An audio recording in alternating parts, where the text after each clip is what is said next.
সজনার এই রেসিপিটি বানানো খুবই সহজ এবং খুব তাড়াতাড়ি বানিয়ে নেওয়া যায়। এই রেসিপিটি বানানোর জন্য খুব অল্প মশলা প্রয়োজন।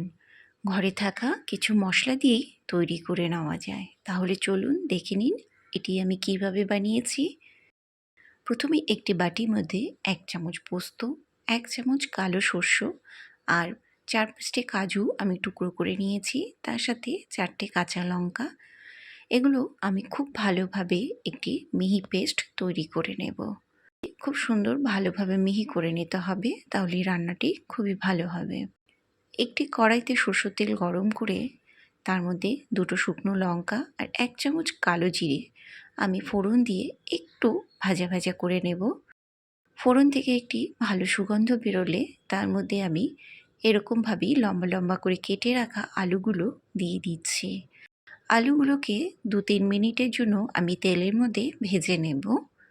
আলুগুলো একটু ভাজা হলে তার মধ্যে দিয়ে দেব বেশ কিছুটা সজনে আর একটি টমেটো পাতলা পাতলা করে আমি কেটে রেখেছিলাম, ঠিক সেটিও দিয়ে দিচ্ছি। ভালো করে সবগুলো সবজি আমি 1-2 মিনিটের জন্য আবারও ভেজে নেব। একটু ভাজা হয়ে এলে এর মধ্যে আমি দিয়ে দেব 1 চামচ হলুদ গুঁড়ো, স্বাদ অনুযায়ী লবণ আর 1 চামচ কাশ্মীরি লঙ্কার গুঁড়ো। এগুলো সব একসঙ্গে দিয়ে ভালো করে আবারও 2-1 মিনিট আমি ভেজে নেব। কাঁচা হলুদের গন্ধটা চলে গেলে তার মধ্যে আমি দিয়ে দেব এবার বেটে রাখা মশলা। ভালোভাবে এই মশলাগুলো দেওয়ার পর তার মধ্যে আমি মশলার বাটি ধোয়া বেশ কিছুটা জল দিয়ে দিচ্ছি। ভালো করে মশলার সাথে আমি সবজিগুলোকে মিলিয়ে দেব। আমার চ্যানেলটি সাবস্ক্রাইব করা না থাকলে সাবস্ক্রাইব করার অনুরোধ রইল। আমার রেসিপিটি আপনাদের কেমন লেগেছে অবশ্যই কমেন্ট করে জানাবেন। আমি এবার 5 মিনিটের জন্য ঢাকনা দিয়ে ঢেকে দেব। 5 মিনিট হয়ে গেলে আমি ঢাকনাটি খুলে নিচ্ছি। ভালোভাবে দেখুন মশলাগুলো কষে এসেছে। ভালো করে একটু নাড়িয়ে দেব আমি। দেখুন খুব সুন্দরভাবে কষে গিয়েছে। সবজিগুলো কিন্তু সেদ্ধ হয়ে গিয়েছে সব। ঠিক এই সময় আমি হাফ বাটির মতন আবার একটু জল দিয়ে দিচ্ছি।